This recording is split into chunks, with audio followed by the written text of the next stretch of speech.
Nobody in AC/DC forgot that night in February 1980. Bon Scott wasn't just the singer, he was central to how the band worked, and suddenly, he was gone. A cold London night, a parked car, and a phone call that ended everything. According to official records, Bon died on February 19, 1980, only 7 months after the release of Highway to Hell. The timing was brutal. AC/DC was preparing to start their next album. They had label pressure, new riffs, and a schedule already in motion. All of it stopped instantly. The band went silent. People close to them said the Young brothers were devastated. There were serious discussions about ending AC/DC entirely. Not out of drama, but because the band genuinely didn't know how to continue without Bon. Then comes the part that still surprises fans. 5 months later, AC/DC released Back in Black. 5 months after losing their frontman, nearly breaking up, and having no confirmed singer or lyrics ready. Despite the circumstances, the album wasn't a patchwork. It became one of the biggest rock records ever made. A new vocalist, a new chapter, and a sound that felt like the band had been preparing it for years. The official story says Brian Johnson came in and wrote everything from scratch. Lyrics, melodies, the entire vocal approach. The Young brothers have repeated for decades that Bon Scott contributed nothing to the album. No demos, no notes, no early ideas. But the simplicity of that explanation raises questions. Engineers, biographers, and people close to the band have pointed out inconsistencies, sessions that weren't fully discussed, comments left in old interviews, and an ex-AC/DC engineer who claimed the band didn't start from zero at all. Once you hear what he said, the timeline changes. So, what exactly is the official version, and why does it sound cleaner than reality? That's where we go next. If you ask AC/DC about Back in Black, the story they give is consistent and tightly controlled. According to the band, Bon Scott had no involvement in the album. No lyrics, no melodies, no drafts, nothing. In their version, they entered the studio after Bon's funeral with completely blank material, brought in Brian Johnson, and created the record from the ground up. That's the official line, and they've maintained it for more than 40 years. Angus Young has repeated this in interviews, stating that Bon never got the chance to work on any of the songs. Brian Johnson made the same claim in his memoir, rejecting the idea that Bon left behind lyrics or early versions of anything used on the album. For them, suggesting Bon contributed is not just inaccurate, it's an insult to Brian, to Bon's family, and to the effort the band put in during that period. The credits support the narrative. Every track lists 3 names: Angus Young, Malcolm Young, and Brian Johnson. No shared credits, no additional writers, no suggestion of unused material from earlier sessions. On paper, Back in Black is presented as a fresh start for the members who remained, not a continuation of ideas Bon left behind. And on the surface, the logic is understandable.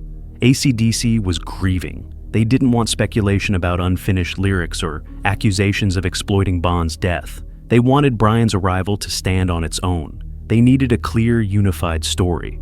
But when a narrative is extremely polished, people begin to question what's missing. While the band held firmly to their version, other accounts surfaced over the years, from engineers, assistants, and people around the studio at the time. Small details, comments in older interviews, and references to early rehearsals didn't match the clean explanation.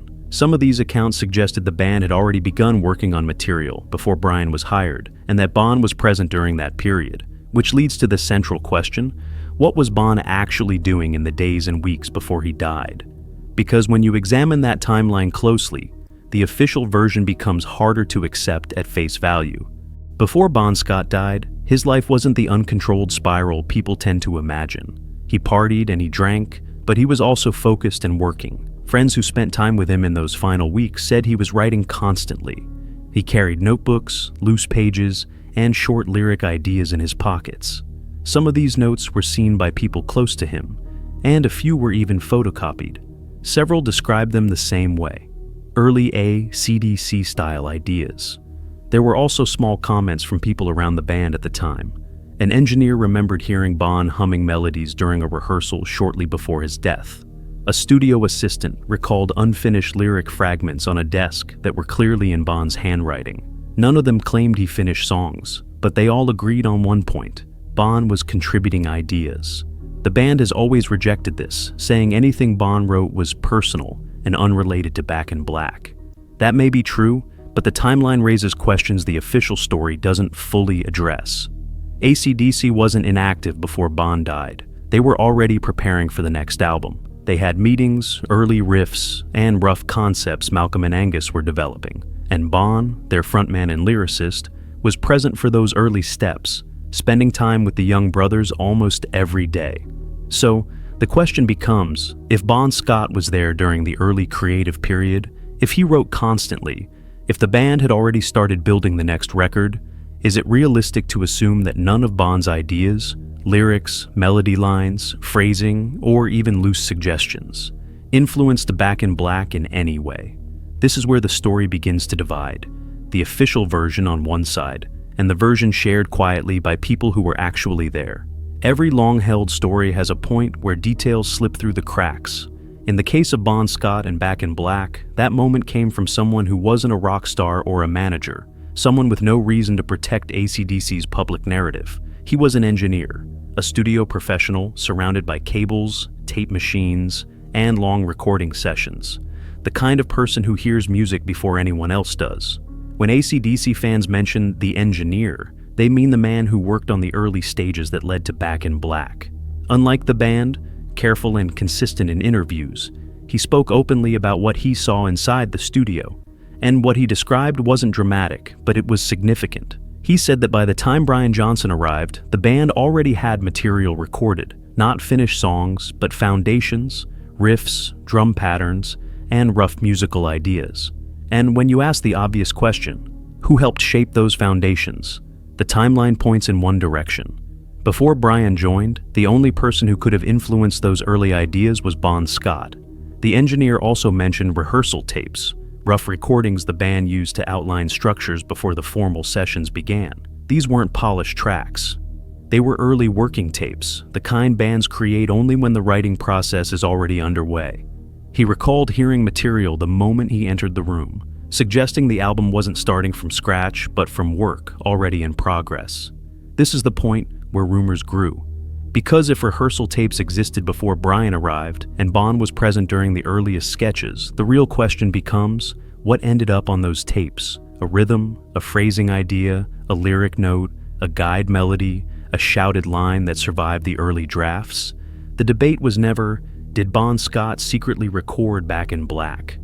The real question was much smaller, and much harder to dismiss. How much of Bon's influence carried into the early demos? The engineer never claimed Bon recorded vocals or wrote finished lyrics, but he left the possibility open, enough that fans, writers, and musicians have discussed it for decades. Because if the early framework was already there, Bon's presence might still be part of it. And once his comments surfaced, something else happened. Other people, friends, insiders, authors, began sharing their own fragments of information. Information about Bon Scott and Back in Black didn't emerge in one clear moment. It came out slowly. A comment here, a memory there, details that didn't fully match the official version. Over the years, the debate around Bon's connection to Back in Black turned into a collection of small inconsistencies that the band could never completely shut down. A lot of this started with writers. Biographers began examining Bon's final months in more detail, and one book in particular, Bon, The Last Highway by Jesse Fink, pushed the discussion further. Fink didn't claim Bon recorded Back in Black or wrote finished lyrics for it. Instead, he gathered quotes, diaries, and testimonies from people who actually knew Bon. Some of them felt they recognized parts of his personality in the finished album, even if the band rejected that idea. Accounts appeared of Bon carrying notebooks filled with lines, jokes, and fragments. People remembered him arriving at rehearsals, excited about new riffs. Some recalled him throwing out phrases that sounded similar to the rhythmic style later associated with Brian Johnson.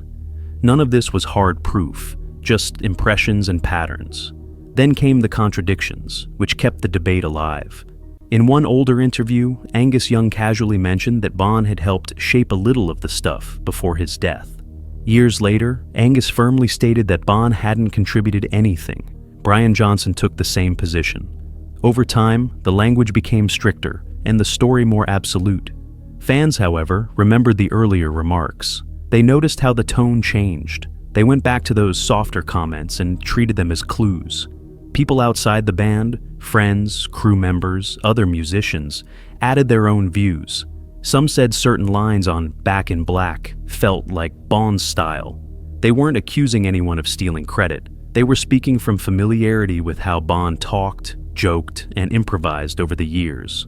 None of this proves that Bond wrote complete lyrics for Back in Black, recorded vocals, or that the band used specific pages from his notebooks. But the contradictions matter because they suggest something the official story leaves out. Bon Scott wasn't as far removed from the early momentum of the album as AC/DC wants listeners to believe. Taken together, the rumors, quotes, and shifting statements all point in the same direction. Work on the album had already started before Brian arrived, and some part of Bon was likely present in that early stage, even if only in loose ideas. So, the next logical step is simple: separate myth from evidence, strip the story down, and focus on what can actually be confirmed. Once you do that, the picture changes again. When you remove emotion, nostalgia, and conflicting interviews, the picture becomes clearer. It's not as dramatic as some fans hope, and not as simple as AC/DC claims. It sits in the middle, grounded in what can actually be confirmed. Here's what the evidence supports. Bon Scott was present during the earliest momentum for the next AC/DC album. Not during the later sessions, but at the very beginning. The period when ideas are loose, riffs are forming, and the direction starts taking shape. Multiple people who were there said Bon played drums, attended rehearsals, and was involved in the early creative atmosphere before everything stopped. We also know the band had musical ideas in progress before Brian Johnson entered the picture. Riffs, grooves, and fragments existed. They weren't full songs, but they were more than a blank slate. This matters because it confirms that the album's foundation was already forming. And the people present during that period are part of that foundation. And Bon Scott was one of those people. Now for the other side, the part that cuts through speculation. There is no verified evidence that Bon Scott wrote completed lyrics for Back in Black. No verified evidence that he recorded vocals. No verified evidence that AC/DC used his notebooks or draft ideas. If rehearsal tapes with Bon's voice exist, none have surfaced publicly. No engineer, archivist, or band member has produced any recording or document that confirms his direct writing contribution. Biographers who explored the rumor all reached the same conclusion. There are hints and memories, but no concrete proof. Here's the part most fans don't expect. Bon's influence may still exist in the album, not through credits, but through the early creative environment. Bands naturally absorb ideas from whoever is in the room. Energy, phrasing, timing, and attitude often carry forward even when the originator isn't there anymore. That possibility doesn't rely on myths. It's simply how collaborative music works. There's also a practical reason for AC/DC's firm stance. Brian Johnson needed space to establish himself. Bon deserved a clear, respectful legacy. And the Young Brothers wanted Back in Black to be seen as a fresh beginning, not a continuation of something left unfinished. So the band committed to one version of events and stayed with it for decades. Even after separating fact from rumor, one question remains. A question fans continue to ask. Why does the idea of Bon Scott's presence inside Back in Black matter so much?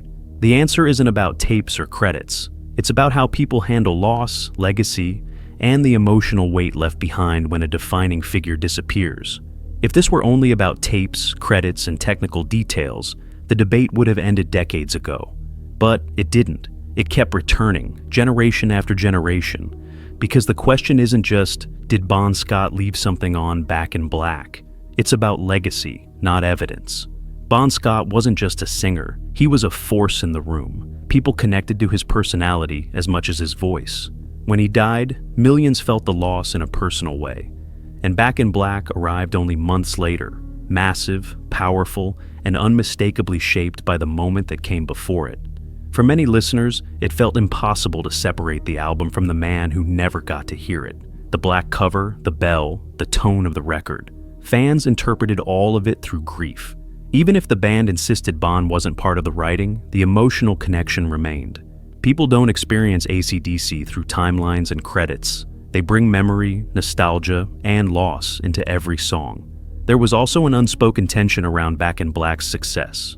It became the band's defining album immediately after Bon's death. Some fans felt conflicted celebrating it, while others felt uncomfortable ignoring the possibility that Bon influenced its earliest stages. The debate became a way to reconcile those feelings. Then came the engineers' comments, the mentions of early tapes, and the contradictions in older interviews. None of it proved that Bon wrote lyrics, but it reinforced what many already believed emotionally, that Bon's influence didn't vanish the moment he left the studio for the last time, that he was part of the early momentum that eventually shaped the album. This, more than anything, explains why the story never fades. It's not about claiming Bon wrote finished material. It's not about taking credit from Brian Johnson. It's about the idea that Bon's connection to the band didn't end instantly on that February night. Fans want to believe he left something behind, not necessarily on tape, but in the energy and direction of those early sessions, in the riffs he heard, in the rhythm he played, in the creative environment he helped build until the very end. Because whether or not Bon appears anywhere in Back in Black, one fact is unavoidable. The album exists because he isn't here. The black cover, the bell, the title, all of it reflects the moment the band lost him. That's why the engineers' comments still matter. They suggest a possibility the official narrative won't acknowledge. Bon Scott may not have been fully gone when Back in Black began. He may have shaped the atmosphere more than the band wants to discuss.